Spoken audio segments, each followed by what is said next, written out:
What would you do if the man you swore to protect and serve under, your own police chief, was secretly running a drug empire? This rookie cop didn't just find out the truth. He put the cuffs on his own boss. And what happened next? Almost cost him his badge, his life, and everything he believed in. Jayden Clark stood still in front of the mirror, adjusting his tie for the third time. The navy blue police uniform fit tighter than he expected, crisp and stiff in all the wrong places. A golden badge caught the morning sun, glinting with a significance far heavier than the metal it was made from. Ready? His mother peeked into the bedroom, eyes already brimming with tears. Jayden turned and nodded, forcing a smile. Yeah. Just making sure I don't look like a kid playing dress-up. She walked over and straightened his collar like she had 100 times before school when he was little.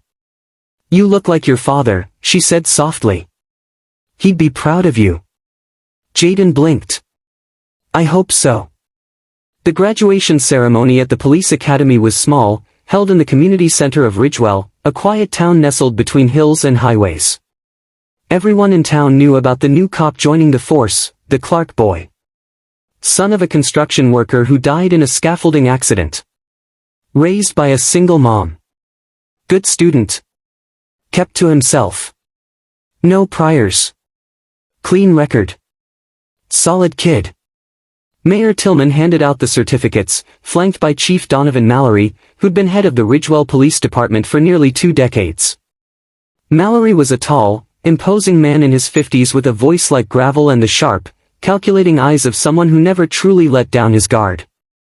Jayden stepped forward as his name was called. Officer Clark, Mallory said, shaking his hand with a grip like stone. Let's hope you've got more brains than some of the rookies we've seen come through. Ridgewell has its own ways. Jayden just nodded. Yes, sir. Jayden's first few weeks on the job were mostly uneventful. Parking violations, noise complaints, small-town disputes over fences, dogs, and borrowed tools never returned. He rode most shifts with Officer Terrell, a 6-year veteran who made it clear he preferred silence over conversation. One night, just after 11 p.m., Jayden was doing a solo patrol, standard practice for rookies once they logged enough safe hours. He drove through the old industrial district, a rundown area near the railroad yard where abandoned warehouses stood like skeletons of better days. That's when he saw it, a black SUV with tinted windows, parked in the shadows behind a loading dock. Jayden slowed down. No headlights. No engine noise. No obvious movement. It wasn't illegal to park there, technically, but something didn't feel right. He parked a block away, cut his headlights, and walked the rest of the distance quietly. Through a crack in the rusted metal siding, he spotted 2 figures inside the warehouse. One of them was clearly Chief Mallory. The other was a man Jayden recognized from the department's internal watch list, Marcus Vega, a low-level drug distributor tied to several overdoses in the next county. Jayden's heart started to race. Mallory handed Vega a thick envelope. Vega, in return, handed him what looked like a flash drive and a leather-bound ledger. Jayden didn't move. Didn't breathe. He just watched. Then Mallory turned toward the crack in the wall. Jayden ducked behind a dumpster, heart pounding so loud it hurt. He waited 5 minutes before he dared to look again. The SUV was gone. He made his way back to his patrol car, hands trembling. He didn't report the incident over the radio. Not yet. The next morning, Jayden waited until after his shift ended to visit internal affairs. The nearest office was an hour away in the county capital. He told the story carefully, avoiding speculation. Just the facts. The officer at the desk, a graying man with a half-eaten donut on his file cabinet, listened with raised eyebrows. You're telling me you saw your chief of police handing something to a known drug dealer in an abandoned warehouse? He asked, tapping his pen. Yes, sir, Jayden said. I didn't engage. I just observed. But I recognized both of them. The man sighed, flipping open a form. Look, kid. I'm not saying you're lying, but these things can get messy. Got any proof? Jayden paused. No body cam footage. I didn't have it activated yet, I was still adjusting my route. But I know what I saw. The man's tone softened slightly. It's your word against the chief's. That's not much in a town like Ridgewell. You want my advice? Keep your head down. Build your reputation. You dig into something like this without backup, you'll bury your career before it starts. Jayden left the building with a pit in his stomach and nothing in his hands. Over the next few days, he watched Chief Mallory closely. Nothing seemed out of place.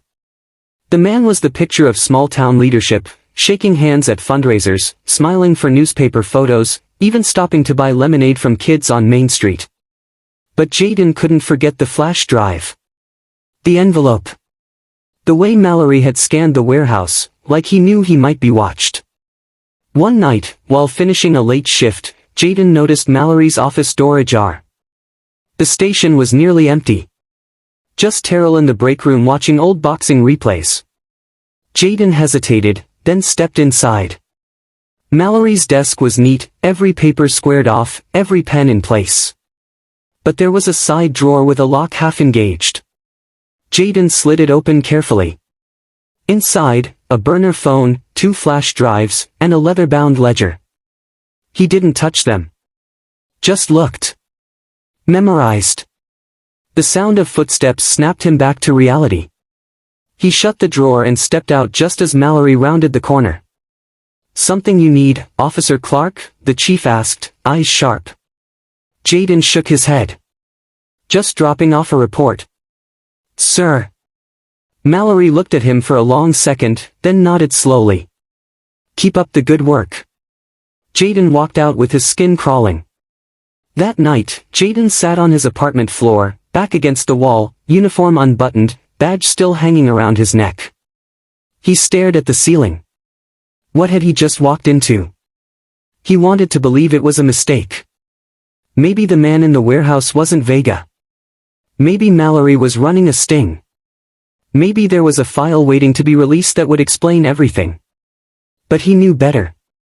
This wasn't just bad behavior. It was corruption. Deep, quiet, dangerous. He picked up his phone and opened a blank notepad app. He started typing. Operation Shadowlight. Day 1 observed Chief Mallory meeting with known drug distributor Marcus Vega. Warehouse near 8th and Baker. Time, approximate 11:22 p.m. No witnesses. No camera footage. Mallory handed over envelope. Received unknown object plus flash drive. He saved the file. Password protected it. Then he looked in the mirror again, same uniform, same badge, same nervous face. Only now, the oath he'd taken felt heavier. "I will never betray my badge, my integrity, my character, or the public trust." Jayden recited it quietly to himself. Then, louder. "I will always uphold the Constitution, my community, and the agency I serve." He took a breath. Closed his eyes. "And I will always take action against injustice, even when justice stands alone." Jayden lay awake long after the hum of his apartment's air conditioner had faded. The notebook on his nightstand glowed dimly from the streetlight outside his window. He flipped it open to the entry he'd written, Operation Shadowlight, Day 1, and studied the precise wording, willing himself not to let a single detail slip. By dawn, he had a plan. Gathering the fragments. That morning, Jayden arrived early at the station, pretending to sort paperwork while he studied Mallory's schedule on the shared calendar. The chief was due in at 9 a.m., but Jayden marked every gap between meetings, every interview slot, every patrol briefing, looking for the smallest window to collect more evidence. At 10:15, Mallory was scheduled to brief the narcotics unit. Jayden slipped into the adjacent office under the guise of filing reports. He set his phone on voice-activated recording, then tucked it behind a row of binders on Mallory's unlocked desk. Seconds later, the chief and 2 undercover detectives entered. "What have you got?" Mallory asked, leaning over a laptop. "We're ready to hit those Canton Street labs tonight," one detective replied. "But we need access through impound for the trailer we seized last week. It's perfect cover." Mallory's face remained impassive. Done. He tapped a few keys, printed a stamped authorization, and handed it over. Move fast. No questions. The detectives nodded and left. Jayden retrieved his phone and slipped it into his pocket. His pulse pounded. He'd just recorded the trafficking operation he'd glimpsed from the warehouse. 2 Faces in the fog. Over the next week, Jayden worked alone. Every late shift, every coffee break, he reviewed that recording, transcribing it verbatim. He spent hours cross-checking license plate numbers, shipping manifests, and chain of custody logs for the impounded trailer. Piece by piece, a puzzle formed. Mallory was personally authorizing drug shipments under cover of police seizures, pocketing thousands in cash along the way. But the higher he climbed, the more precarious it felt. Officer Terrell, his usually taciturn partner, began giving him cold shoulders. When Jayden asked about routine patrols, Terrell just grunted. In the locker room, Jayden found anonymous notes shoved into his locker. Back off or you'll regret it. His tires were slashed one night. The station rumor mill churned with whispers. You shouldn't trust him. He's a rat. Jayden's confidence wavered, but in the mirror he still saw that young cop who had sworn the oath. He refused to back down. Deepening the wound. Desperate for backup, Jayden reached out to a trusted contact, Special Agent Nia Harris with the Drug Enforcement Administration. He met her at a deserted coffee shop off Exit 42, body cam stashed in his pocket and evidence printed in a manila folder.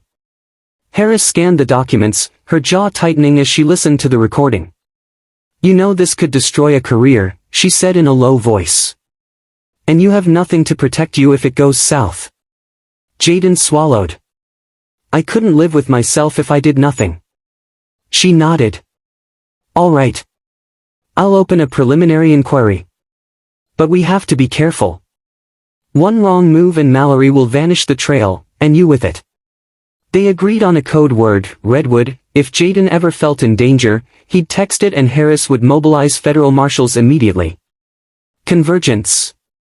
That night, Jayden sat in his patrol car, parked 2 blocks from the old impound yard. A single street lamp cast long shadows over rows of dusty trailers. According to his intel, Mallory was meeting his courier there between midnight and 12:30 a.m. Jayden's hand hovered over his phone. He activated body cam. He whispered into the mic, Redwood check. In position. There was no reply. Harris's message would come later. At 12:10, a black SUV rolled in. Mallory stepped out, trenchcoat collar up against the chill. A lean man in a hoodie approached and handed Mallory a duffel bag. Mallory handed over a sealed envelope. No words exchanged, just the silent transaction of corruption. Jayden eased out of the car, badge clipped to his belt but concealed by his jacket. As he approached, the beam of his flashlight caught Mallory's face. Chief Mallory, Jayden said, voice firm. On the ground, now. Mallory whirled, eyes wide. What the, Clark? Jayden raised his flashlight in one hand and drew his service weapon in the other. Drop it. You're under arrest for trafficking narcotics. The courier bolted. Mallory hesitated only a heartbeat before lunging at Jayden. They grappled, Mallory's veteran instincts against Jayden's adrenaline-fueled resolve. Jayden felt Mallory's hand scramble for his own weapon. Hot rage and betrayal flared in Mallory's eyes. Jayden went for the duffel bag instead, swinging it and momentarily knocking Mallory off balance. He cuffed one wrist, then the other, kneeling on Mallory's shoulder to pin him. DEA, Jayden barked into his radio. The shadow lifts. A siren wailed in the distance, growing closer by the second. Mallory spat a curse, glaring up at Jayden. You're a fool, kid. You've ruined everything. Jayden stood, panting. No, this is justice. Lights flashed as federal marshals and Harris herself burst through the gate, weapons trained. They secured Mallory and seized the duffel bag. Harris offered Jayden a nod of respect before taking Mallory's arm. The night air that had felt so heavy suddenly seemed cleaner, colder, honest. Jayden unholstered his phone, whispered, Redwood. Harris responded immediately, "I read you. We'll take it from here." Jayden activated his bodycam's live stream as the marshals processed Mallory. He recorded every cuff click, every epithet Mallory muttered, every flash of news cameras reflecting off the impound's chain-link fence. Jayden sat alone in an unmarked federal car, headlights off, watching the police station he used to call home. It was 3:12 a.m. now. The silence was absolute. A few hours ago, Chief Donovan Mallory had been walked out in handcuffs, sweating, cursing, and shocked that his rookie, had just brought down everything he'd built in the shadows. But the night wasn't over yet. Agent Nia Harris leaned against the hood, sipping burnt coffee from a paper cup. "You should go home, Clark. We've got what we need." Jayden shook his head. "There's something else." He reached into his coat pocket and pulled out the battered leather ledger he'd swiped from Mallory's drawer the day before. He hadn't told Harris yet. He had taken a risk, one that could have ended his career if this night hadn't gone the way it did.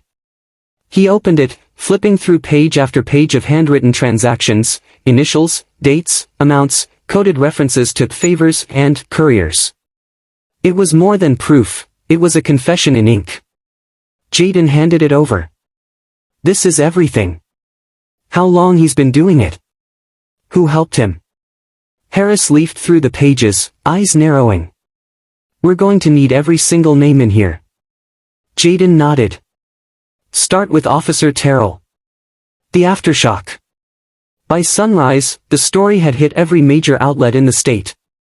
Small-town police chief arrested in DEA sting, rookie officer uncovers drug pipeline. Some headlines praised Jayden as a hero. Others painted him as a traitor. Ridgewell, a town that once waved at him on patrol, now looked at him with unease. The blue line was tight. Breaking it had consequences. The department was fractured. Terrell was suspended pending investigation. Several officers were subpoenaed. Even Mayor Tillman released a cold, careful statement: "We are cooperating with the authorities and committed to restoring trust in Ridgewell's institutions." Jayden returned to work 2 days later under heavy eyes and forced silence. He walked into the station and stopped. His locker had been emptied. His nameplate removed. At the front desk, the new acting chief, a stern, by-the-book captain from the county, greeted him with an awkward handshake. "Officer Clark. You're being transferred. Effective immediately." Jayden's heart dropped. "Transferred? Temporary assignment. You've made enemies here. We're placing you in the state anti-corruption unit until the dust settles." Jayden looked around the place one last time, the hallway he used to run down as a kid during ride-along tours, the faded flag in the briefing room, the smell of old coffee and paperwork. It didn't feel like home anymore. But maybe it never was. A hard goodbye. Before leaving Ridgewell, Jayden stopped by the house he grew up in. His mother stood at the porch, arms crossed, watching the cruiser as it pulled up. "You're not even packed," she said, frowning. Jayden shrugged. Didn't have much to bring. She stepped forward and hugged him. Not a tight, tearful goodbye, but something firm. "Proud. You did the right thing," she whispered. "Even when it hurt." Jayden didn't speak. He just nodded. As he turned to go, she called after him. "Your father would have done the same."